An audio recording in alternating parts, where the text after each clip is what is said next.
When you can't make it to City Hall or the school board meetings, local journalists from the Brainerd Dispatch will be there to report the facts and get your questions answered. Local news works for you. Stay up to date at BrainerdDispatch.com.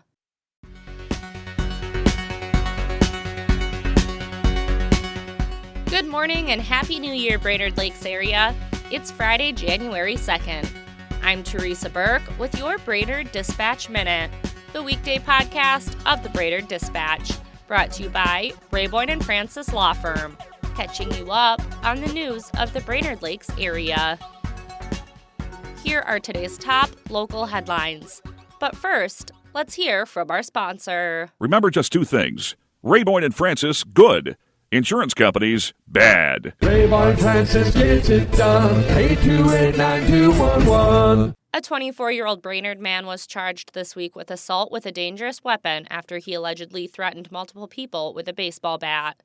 Austin Matthew Smith was charged in Crow Wing County District Court with 2 felony charges of second-degree assault with a dangerous weapon. He was released from jail with conditions and is required to have a police escort to re-enter the home. He is also prohibited from using alcohol or any controlled substances. Smith is due back in court on January 21st. Reporter Tim Spire has more on the case in today's e-edition and at BrainerdDispatch.com. With an eye toward protecting water quality and reducing erosion, Crow Wing County voted to establish a no-maintenance buffer if someone seeks a shoreline recreational use permit.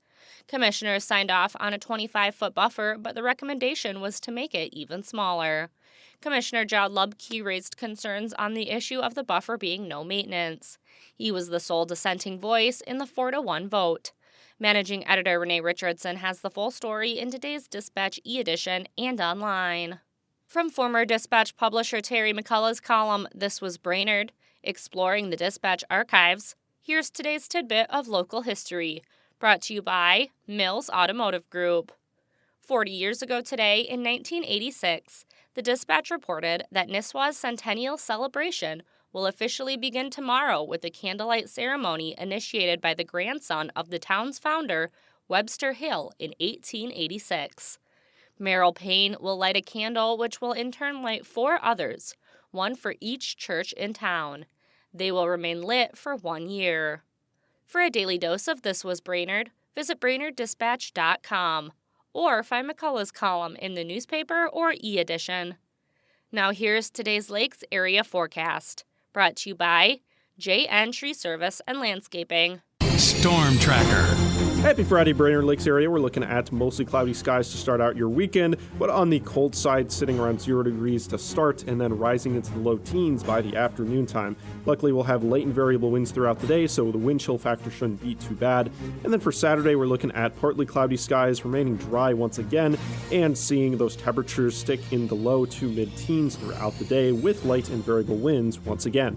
By the time we get to Sunday, though, we will be ending our dry streak with a chance of a wintry mix going into the afternoon time, but temperatures will be rising into the low 20s by the afternoon, and so it will be a warmer rest of that day. And then going into next week, we are seeing some chances of fog early on in the week, but those temperatures will warm into the 20s and 30s, keeping mostly dry for the next week. This is Storm Tracker meteorologist Stephen Sunday. Thanks to Mills Automotive Group, Rayboyne & Francis Law Firm, and JN Tree Service and Landscaping for their support. And thank you for listening to the Brainerd Dispatch Minute. For more news throughout the day and for information on becoming a subscriber, visit BrainerdDispatch.com. Have a great weekend, and we'll catch you on Monday.